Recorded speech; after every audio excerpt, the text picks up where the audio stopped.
allons-y pour profiter des dernières lueurs du jour de Turin. Vas-y, allez, on est bon là. Alors bonjour les amis, aujourd'hui je suis encore dans le désert marocain. Justement, je vous ai présenté l'interview de monsieur Ali Qatar récemment sur la chaîne.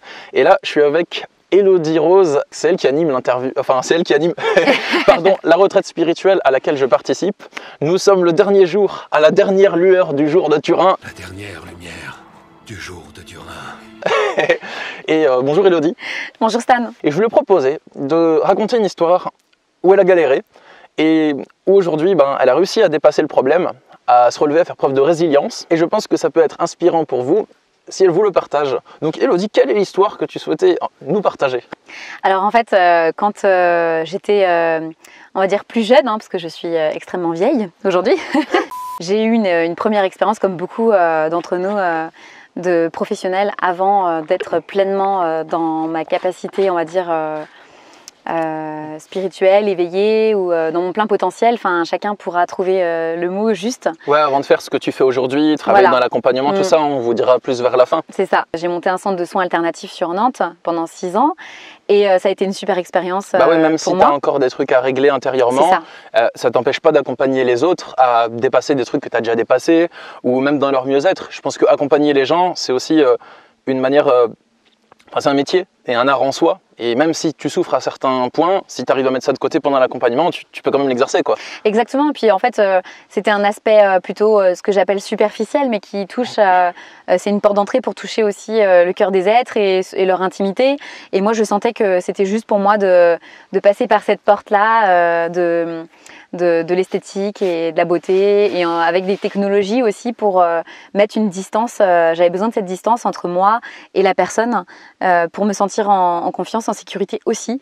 Et ça me permettait de pouvoir ressentir les choses tout en préservant en fait ma sensibilité et d'être effectivement moins impactée émotionnellement et moins impactée. Enfin, c'est ce que je croyais. Et qu'est-ce qui s'est passé justement? C'est quoi c'est quoi la galère qui t'est arrivée, ou la couille dans le potage qui t'est arrivée? Et ben du coup, donc pendant cette histoire merveilleuse de 6 ans, il y a eu un moment en fait dans ma vie où, dans cette expérience, où au bout de 3 ans, j'ai senti que j'étais plus à ma place, que j'avais envie de prendre vraiment ma place dans ce que je porte au plus profond de moi, dans ma médiumnité, dans ma guidance, dans ma canalisation. Donc quand j'allais au travail, j'avais en sous-marin, je faisais de la médiumnité, mais je prenais mon kit de sorcière. Ouais. Et c'est quoi le kit de sorcière?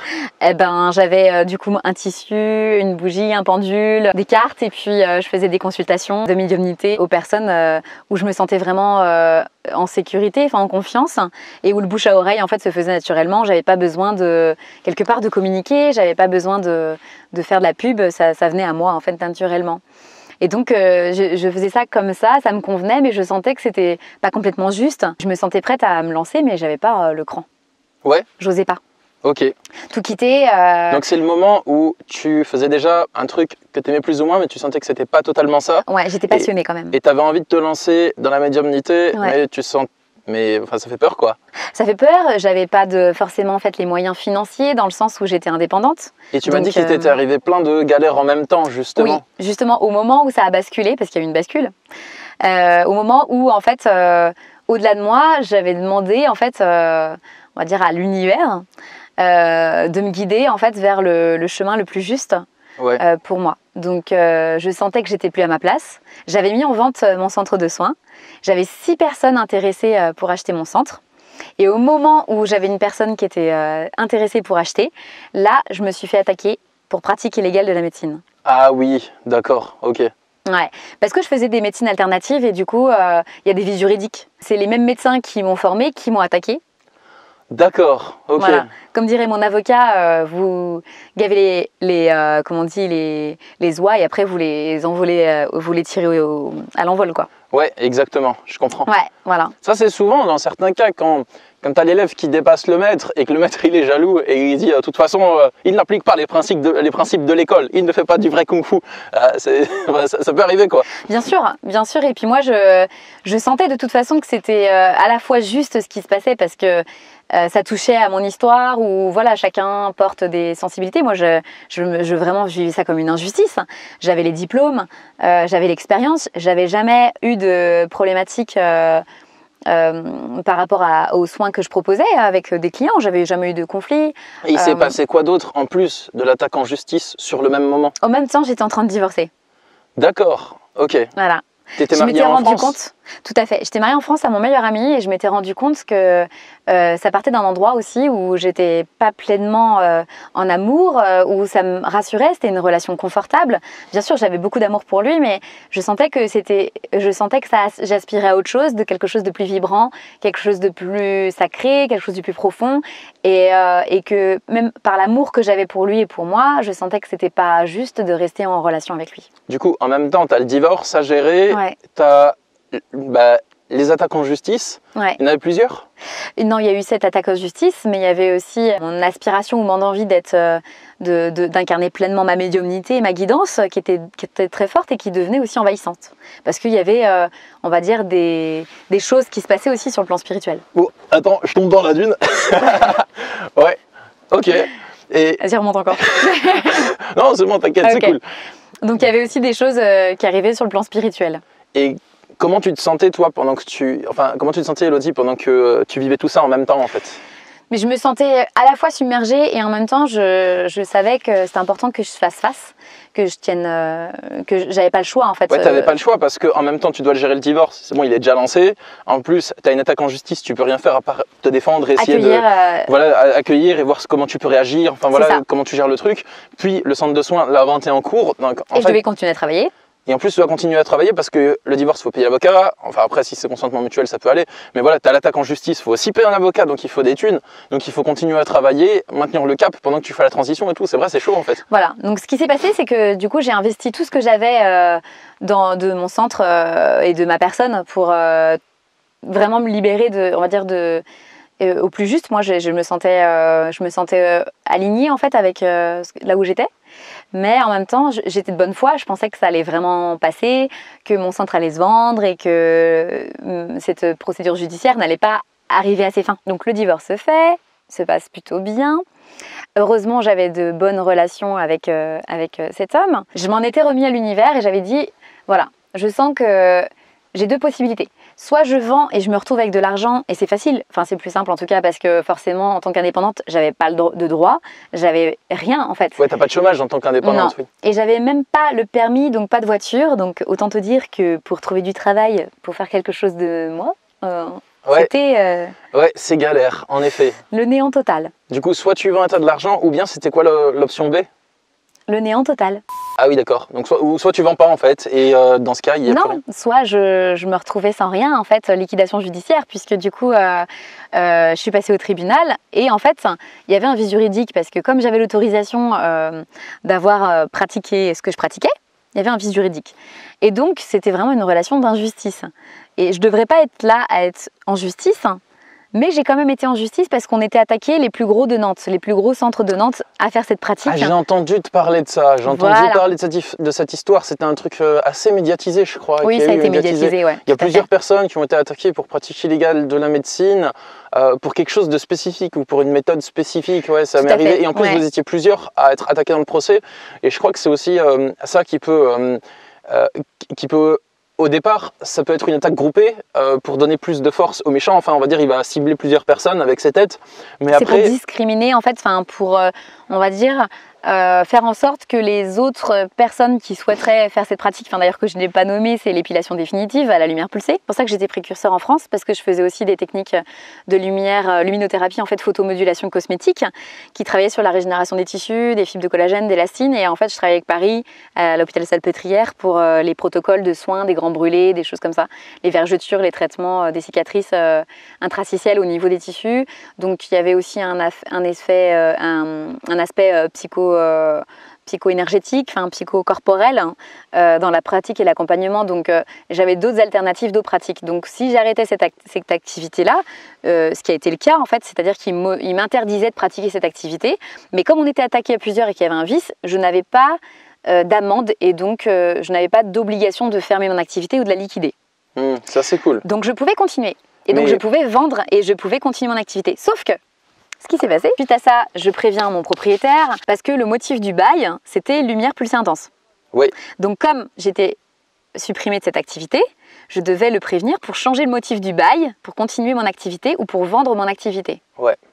Et là, il me dit, j'ai peur, je vous exclus, enfin, je vous mets dehors, D'accord. sous 15 jours. Ok. Il a le droit, en fait, c'est une règle pour cause de rupture du motif du bail. Ok, d'accord. Donc, je reçois un avis d'expulsion 48 heures après par comment ça s'appelle Huissier. déjà ? Un huissier. Ouais. Voilà, c'est ça. Et là, je me dis, bon, j'ai 15 jours pour vendre. Ah oui! Bah oui, Ah oui! Parce que si tu vends pas sous 15 jours, c'est fini en fait. voilà. Et là, je suis liquidation judiciaire Et t'as réussi j'ai à plus vendre rien. un 15 jours? Comment t'as fait pour vendre un 15 jours? Est-ce que Non. tu... D'accord. J'ai pas vendu. Mais, suspense, donc c'est là où il s'est passé, en fait, pour moi, quelque chose que j'appelle un événement, un miracle ou la foi. J'ai eu la foi, en fait. C'est là où je m'en suis remis à l'univers et j'ai dit, écoutez, voilà, je vends où j'accepterai ce qui va se passer avec confiance que vous mettrez sur mon chemin tout ce qui est nécessaire à ce que je puisse manifester ce que je suis, pleinement. Ok. Et donc, ce qui s'est passé, c'est que 15 jours après, j'ai liquidé, parce que je n'ai pas vendu. Et en fait, ça a été que des cadeaux ensuite. Ok. Cadeau sur cadeau. J'avais pas de voiture. J'ai trouvé une voiture avec de l'argent que je ne sais plus comment c'est arrivé, c'est tombé du ciel. Ensuite, tout s'est posé sur mon chemin avec beaucoup de facilité et de fluidité. Donc comme quoi l'univers, on va dire, Pour voir à métaphoriquement, tes besoins. il t'a mis des claques, mais après, il t'a donné des cadeaux, on va dire. Voilà, c'est ça. En gros, il t'a poussé dehors pour te dire, écoute, tout ça c'est fini, et ça s'est passé genre avec une violence, genre t'as rien non. pu faire en fait, t'as juste essayé de réagir à ce qui se passait. Et en fait, finalement, que je l'ai accueilli dans la joie. Ouais. Dans la joie, parce qu'en moi, c'était OK que quoi qu'il arrive, j'allais accueillir les choses avec joie parce que j'ai confiance en ce qui allait m'advenir. J'ai lâché prise, en fait, concrètement. Bah ouais, Je m'en suis remis ou abandonné. En plus, t'étais même limite obligé de lâcher prise parce que t'avais plus de prise techniquement. Objectivement, j'avais plus rien. Ouais, et c'est ce qui s'est passé. Parce que t'as été liquidé, divorcé, l'attaque en justice, le procès était terminé. Du Donc, coup, plus de travail, ouais. quasi correctionnel, pour pratiquer les gars de la médecine. Donc, aucune... Ensuite, expulsé, liquidation, c'était fini, t'as pas réussi à vendre. Et après, donc tu repars vraiment limite de zéro en fait. J'avais plus rien et j'avais tout. Ouais. Et c'est là où, du coup, tout s'est posé à moi. C'est-à-dire que j'ai commencé à me lancer en tant que médium dès les 15 jours qu'on suivit. Et bien sûr, en n'ayant absolument aucune... comment dire ? Je ne m'attendais pas à ça. Parce que pendant que j'avais mon centre de soins, de bien-être, je voyais plein de thérapeutes, je voyais plein de gens. Je les voyais galérer. Je me suis dit, mais moi, je ne vais jamais réussir, en fait. C'est normal. Tu as des gens, ils sont thérapeutes. Ils disent, ouais, ça fait depuis 5 ans que je fais ce métier. C'est chaud, les finances, c'est dur et tout. Et du coup, quand on voit ça, et même peut-être vous êtes dans ce cas, si vous êtes thérapeute, c'est que vous regardez cette vidéo et tout. Et du coup, quand on voit ça, on peut se dire, ouais, en fait, être thérapeute, c'est le métier de la dèche. On survit, on arrive à payer des factures. Il faut vraiment être passionné pour le faire. Alors qu'en fait, ça dépend déjà le cœur qu'on met dans la pratique, je pense. Et aussi, comment on gère sa communication, comment on gère ses bails. Enfin, après, ça dépend de plein de choses, quoi. Mais voilà. Ouais, vraiment. Et le fait d'avoir accueilli pleinement ce que je suis moi, a fait que j'ai eu le retour en fait avec autant d'accueil, autant de cadeaux. Est-ce que tu pourrais que tout de suite, vas-y, je t'en prie. Ouais, je t'en prie. Moi, j'allais dire justement, est-ce que tu peux donner un conseil aux personnes qui regardent la vidéo, peut-être une leçon que tu as apprise de cette histoire? Faire confiance, avoir la foi en fait. C'est-à-dire que au moment où on croit qu'on n'a plus rien, c'est là que tout arrive. C'est quand on pense qu'on est perdu, qu'il n'y a plus d'espoir, que vraiment... quelque part, le vide n'existe pas, il y a toujours le plein. C'est le principe de la dualité de l'existence, c'est en fait, il y a toujours, tout est son contraire en même temps. Et à chaque fois, dans ma vie, en tout cas depuis ça fait du coup maintenant 7 ans que je vis pleinement de cette activité, et depuis le début, j'ai réussi à en vivre, ce qui est juste exceptionnel. Ouais. Par cet abandon, quelque part, à cette foi, à cet accueil aussi de la vie, comme la vie, elle nous soutient, elle nous accompagne. On sait se mettre en relation avec elle. Et se lancer dedans aussi. Ouais, complètement. Pense. Parce que toi, c'est quand tu t'es lancé, c'est vraiment au moment où tu t'es lancé que tu as réussi à en vivre. Et le moment où tu t'es lancé, c'est l'univers qui, enfin, si on peut dire ça comme ça, qui t'a lancé dedans, limite. Parce qu'au début, je croyais ne plus avoir le choix. C'est ça, t'avais plus le choix en fait, limite, à part ça, quoi. C'est soit tu travailles en supermarché, soit tu lances ton activité, quoi, en fait. Et en fait, je pouvais même pas travailler en supermarché en plus. Mais... Ah ouais? Pourquoi? Légalement? Parce que j'avais pas le droit de toucher une caisse. Ouais. Donc, tu vois. C'est le début du grand banditisme. Ok, d'accord. Ouais. Ouais. C'est aussi ce qui m'est arrivé parce que, enfin, pas que j'ai pas le droit de toucher une caisse, hein, non. J'ai déjà travaillé en supermarché, moi, par contre. Et ce qui m'est arrivé, c'est que quand j'ai lancé mon activité pour de bon, bah, en fait, et si jamais vous entendez du bruit derrière, c'est des tambours chamaniques qui nous accompagnent, qu'on entend au loin sur les dunes, et de quelqu'un qui participe à la retraite aussi. Et du coup, moi, quand j'ai lancé mon activité, les amis, au début, j'ai commencé à moitié. Donc, je faisais mes vidéos à moitié, on va dire, j'en faisais une de temps en temps, vite fait, et j'attendais d'avoir des résultats. Et le jour où j'ai compris en fait que si je voulais des pleins résultats, il fallait que j'y mette un plein d'investissement. À partir de ce moment-là, j'ai carburé en fait, j'ai passé toutes mes journées dessus et il se trouve que j'ai pris du chômage dans le but de créer l'activité. Donc j'ai terminé mon activité professionnelle, j'étais téléconseiller. Donc c'est pas moi qui vous appelais et qui vous disais bonjour, ici service inscription de free. Non, les amis, moi je décrochais et les gens me posaient des questions quand ils avaient des galères avec leur téléphone. J'ai pris du chômage après ça pour créer mon entreprise et le mois où mon chômage s'est arrêté, c'est là que j'ai réussi à en vivre en fait. C'est là que j'avais les revenus pour en vivre, vous voyez. Et c'était le tout début de mon activité. Maintenant, ça fait aussi plusieurs années que je le fais. La confiance, ouais. Du coup, la leçon qu'on peut tirer de ce que tu as partagé, c'est des fois en fait la vie, elle t'envoie des torgnoles un bon coup de balai, ouais.